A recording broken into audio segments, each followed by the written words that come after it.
एक व्यक्ति भगवान शिव का आराधना कर रहा था, बहुत आराधना किया। अरे डॉक्टर साहब, देखो डॉक्टर हमारे महात्मा राज ऋषि जी, भगवान शिव प्रकट हुए, काशी के वासी, बोलो भाई क्या चाहिए? कहे कि हमको संसार में सफलता चाहिए, पद चाहिए, प्रतिष्ठा चाहिए, मान चाहिए, सम्मान चाहिए, सब कुछ चाहिए था। भगवान कहे कि 2 गठरी दे दिए। कहा कि यह गठरी तुम्हारे कर्मों का है, इसको आप अपने आगे लटका लेना। यह दूसरी गठरी तुम्हारे पड़ोसी का है, इसको पीछे रखना। पड़ोसी की गठरी कभी खोलकर देखना मत, अपनी गठरी खोलकर देखते रहना समय से। कहा किसे फायदा? कहा तो अपनी गठरी खोलकर देखते रहेगा, तुम्हारी कमियां दिखाई पड़ते रहेगी।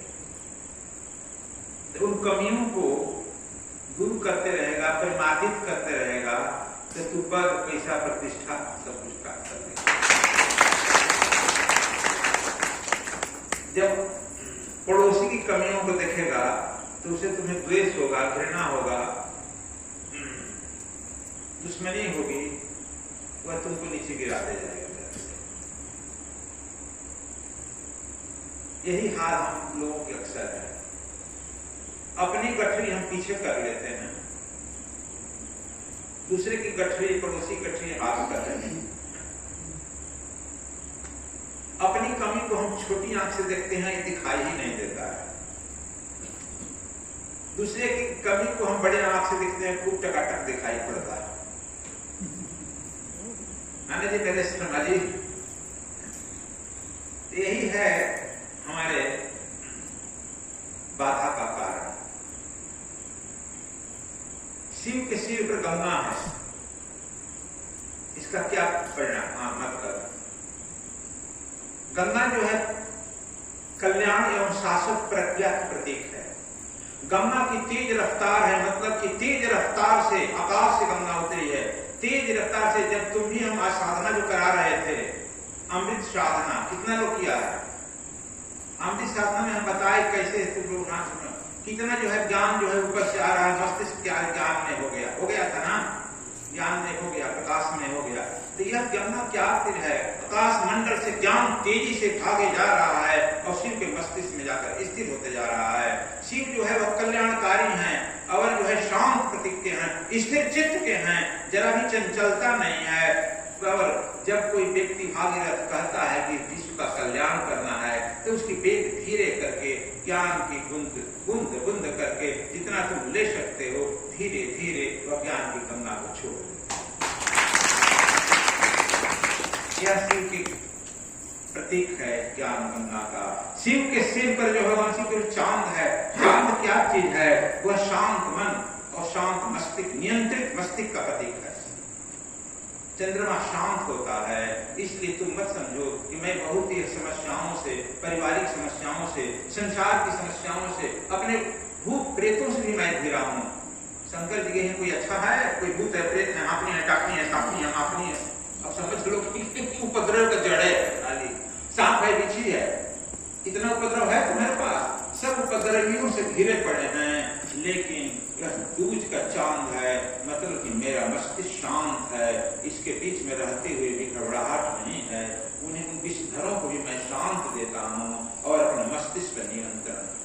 यह दूज का प्रतीक हमारे यहाँ ऋषियों ने प्रतीक चिन्ह लगाया है, लेकिन हम लोग जो है कोई उसका श्रृंगार करके उसको विशेषता नहीं समझते हैं क्या है, हम अपने आप नाते नहीं है। भगवान शंकर के नेत्र तीसरा नेत्र दिखाया गया है। आप लोगों को मैं तीसरा नेत्र की साधना कराया हूँ। तीसरा नेत्र आप सभी को है, क्योंकि इस सृष्टि में सबसे पहले परिवार का संबंध भगवान शंकर ने किया है। परिवार, शादी विवाह की संरचना भगवान शंकर का है, परिवार का संगठन करना तो शंकर का है। पुत्र हुआ, शंकर हुआ, पुत्र हुआ, इसीलिए पारिवारिक व्यवस्था इन्होंने दिया है। तीसरा नेत्र है। तीसरा नेत्र क्या है? स्थान एवं समय दोनों से जो है वो अपने मुट्ठी में रखता हो, या स्थान और समय से दोनों से दूर प्रज्ञा शक्ति को प्राप्त कर लिया हो, और दूर तक क्या हो रहा है तीसरा नेत्र देख लेता है, अभी क्या होना है देख लेता है, लेकिन वर्तमान में रहने का उपदेश देता है। यह जो है तीसरा नेत्र का यह प्रतीक है।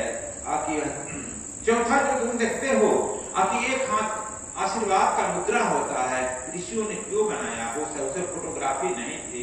इसका मतलब यह है जो योग मार्ग पर चलेगा, साधना मार्ग पर चलेगा, तुम निश्चिंत रहो, उसकी रक्षा मैं करूंगा, उसका भरण पोषण मैं करूंगा, तुम्हारे परिवार का, तुम्हारा, तुम योग साधना पर आगे बढ़ो, आत्मा को प्राप्त करो, परमात्मा को प्राप्त करो, और मैं तुम्हें हर तरह की सुविधा दूंगा, तुम्हारी रक्षा भी करूंगा और तुम्हारा भरण पोषण भी करूंगा। मुद्रा जो है भगवान शंकर का प्रतीक है। आकि तुम निश्चिंत होकर के चलो, मैं भी चल रहा हूँ, तुम भी चलो। यदि तुम घर में नहीं रह सकते, हिमालय में आओ, हिमालय में मैं भी अपने परिवार के साथ है, हिमालय भी तुम्हारे लिए द्वार खुला है। तुम फिर कहेगा कैसे, जब साधना मार्ग में हिमालय का बहुत यात्रा किया है। जितने लोग जाते हैं गंगोत्री, उसका 10% लोग जाते हैं गोमुख। गोमुख पैदल का मार्ग है, गंगोत्री से 18 किलोमीटर ऊपर है, 10% जाते हैं। जितने लोग जो है गंगोत्री जाते हैं, यदि 1 लाख किलोमीटर तक चले गए, उसमें से एक आदमी ऊपर जाता है, ऊपर उसे 4 किलोमीटर ऊपर नंदन वन है, उसके ऊपर 4 किलोमीटर आगे तपोवन है, उसके 4 किलोमीटर ऊपर जो है इंद्र वन। पेड़ नाम कुछ नहीं है। अब वही समझो कि शंकर जी की जटा है, उसी से गंगा निकल रही है, मुख गंगा का तरह है। वहां पानी की धारा ऐसा है कि घुटने भर भी नहीं होगा, घुटने भर पानी नहीं है, एकदम शीतल है। बर्फ के टीले पर बैठ करके मुंह हाथ धोएगा, स्नान करेगा, यहाँ से वहां जाओ, गंगा जी को 10 बार पार करो।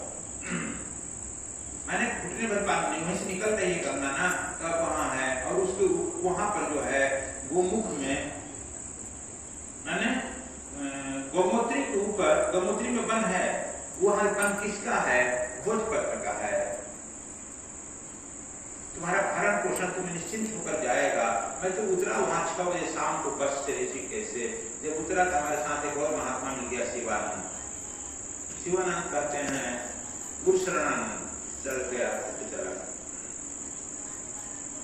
तब हम लोग जहाँ उतरे, एक मठिया में गए, तो वहां से बहुत लोग गए। कहा पता चला कि यह जो है मौनी बाबा का आश्रम है। संध्या समय था, रात 8 बजे गया, कितना ठंडा लगे समझ सकते हो।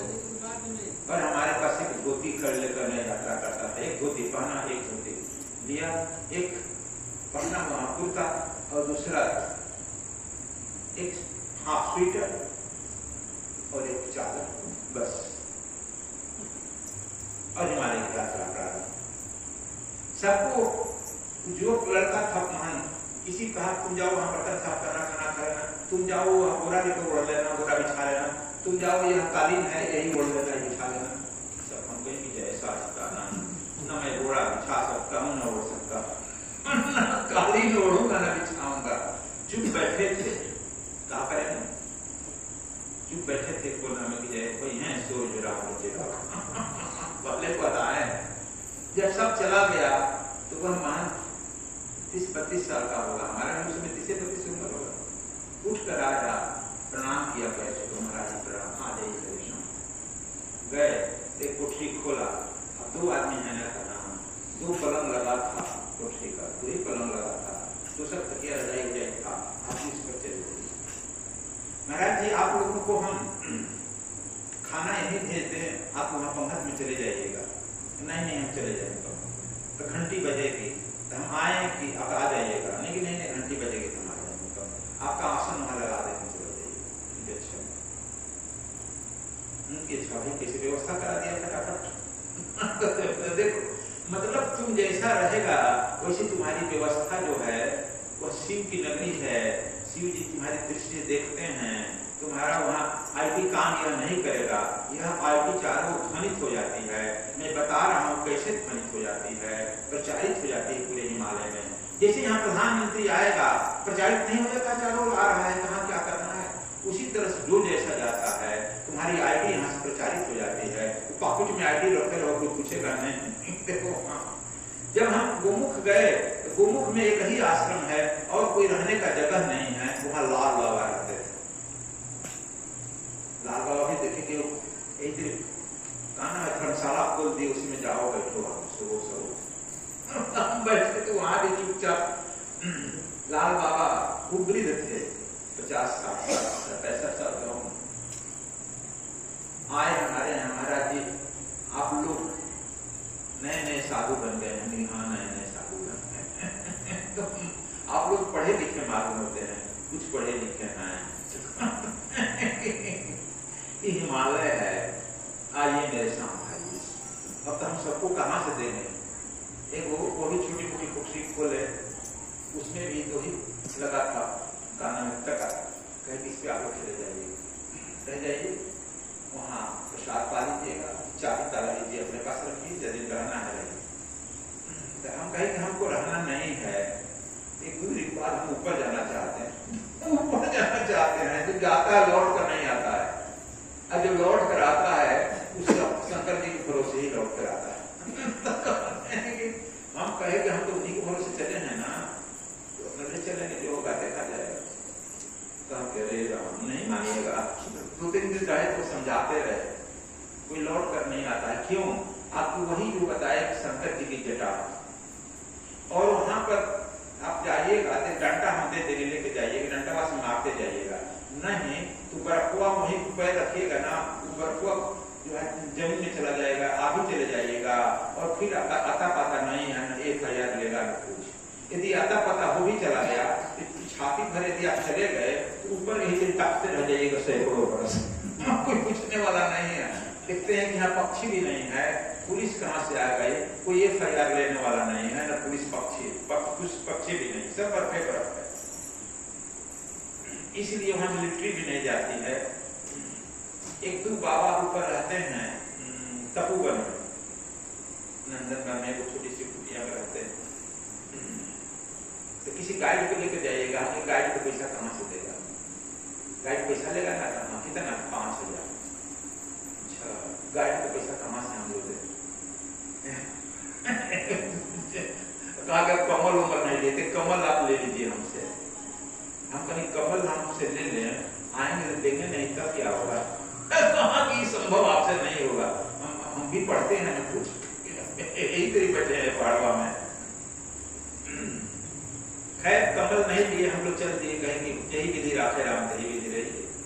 वो एक वहां मेरे साथ था, वह जब 2-3 किलोमीटर ऊपर गया, कहा महाराज हम नहीं जाएंगे, हम लौट रहे हैं। हम क्यों जान छोड़ा? ठीक है मैं तो चला, कहीं रास्ता भी नहीं, पगडंडी भी नहीं लेकर जाएगा। आज इस रास्ता पर आकर गया, बर्फ बदल जाएगा, फंस गया, रास्ता बदल गया, कैसे जाएगा? फिर आगे चले, देखे कि 2-3 आदमी जो है, 2 आदमी फंस गया नीचे इतने पर, तो उसके साथी निकालने का हिम्मत नहीं कर रहा है। चुपचाप बर्फ में ताकते रहे, बर्फ में गलेगा, उसी तरह ताकते रहेगा। उन दोनों कहता कि हम लिट्टी बनवा कर ले गए थे बाबा से 10-20, दोनों को बांट दिए कि वो खा लो, अब आगे नहीं देना। आगे हिम्मत करके गए कुछ, तो कब बर्फ में गिर गए हमको ही पता नहीं। जैसा 3-4 बजे के बाद गिर गए बर्फ में। गिरते हुए तो मालूम हुआ आगे कहेंगे अब तो चलेगा भगवान। तो देखो हम कहते हैं तुम्हारी आईडी जो है वहां से प्रखर हो जाएगी 4 बजे। जब मैं सुबह जाते हूँ 3:30 बजे मैं जगता हूँ, 3:30 बजे मैं जगा तो देखा कि एक गुफा में और एक अंगीठी जल रही है, लगा है धुआं निकलने के लिए। 3:30 बजे मैं जगता हूँ तो मैं गरम पानी पीता हूँ, तो आगे मैं उठ कर गुफा में, तब उस जो आगे जल रही थी अंगीठी, उसे गर्मी भी था, कमर उमर उड़ा था। एक आता देखा तो वहाँ एक बर्तन रखा है, पानी गर्म हो गया है और गिलास भी रखा है। फटाफट 2-3 गिलास पानी पीते हैं, 4 गिलास तुम लोग जो करें पानी पिए। अब कहाँ शौच जाए, वहाँ लैट्रिन बाथरूम है क्या? बाहर एकदम गर्मी हवा चल रहा है। अरे गंगा वहां स्नान करने के लिए गया तो जय सासाराम गया, चलो कहीं गए, शौच हुए। अब देखिए कि खड़ा घड़ा में रखा है, घड़ा का पानी निकाले, घड़ा का पानी निकाल करके स्नान किए थे, पोछे स्नान का किए, पोछ करके अपना चुप। लेकिन हमको चिंता नहीं हुई, लेकिन इतना हुई, समझ गए आपकी मेरी आईडी खुल गई है और शंकर जी हमको, शंकर का क्षेत्र है ना, किसकी ड्यूटी है रक्षा करना, घुमाना फिराना। बोलो अतिथि देवो भव, हम समझे कि शंकर जी यहाँ पर रखते हैं, व्यवस्था करेंगे। जब पूजा पाठ करके ध्यान मान करके, जैसे हम 5:30 बजे वॉकिंग के लिए निकलते हैं, 5:30 बजे उस बर्फ में बाहर देखते तो देख रहे हैं कि सूर्य निकल आया है, सूर्य का रिफ्लेक्शन इतना बर्फ पर चमकता है तेजी से, आंख तुम्हारा खराब हो जाएगा। इसलिए गगल से लोग पढ़ कर जाते हैं, हमारे पास गगल से भी नहीं था, आंखिए से इस तरह मटका कर देख लेते थे। देख रहे हैं 2-3 किलोमीटर पर 2 आदमी लाल वस्त्र पहने हुए और खड़ाऊ पहने हुए, एकदम चेहरा चमक रहा है, 30-32 साल का उम्र होगा, मुस्कुराते हुए आ रहा है। हम विजय यहाँ पर ही कहां से सन्यासी आ गया, नजदीक आया। पहले तो हम बोले महाराज जी दंडवत, पहले ही बोला महाराज जी दंडवत, शष्टांग दंडवत। मेरा नाम प्रभानंद, स्वामी प्रभानंद है, ये हमारा महात्मा शिवानंद। आप सुबह सुबह फल लेते हैं और पूरा हुआ चला लेते हैं ना? जी हाँ। अब लिए क्या नहीं रखा है वहां पर, कहाँ रखा है? क्यों नहीं रखा है? आप जो लेते हैं आपका सामान रखा गया था। हम कहें बड़ा ही सिनेमा जगत है, कोई उम्र गया उनको नहीं लाया, तो टंगाया था, हमको लाया।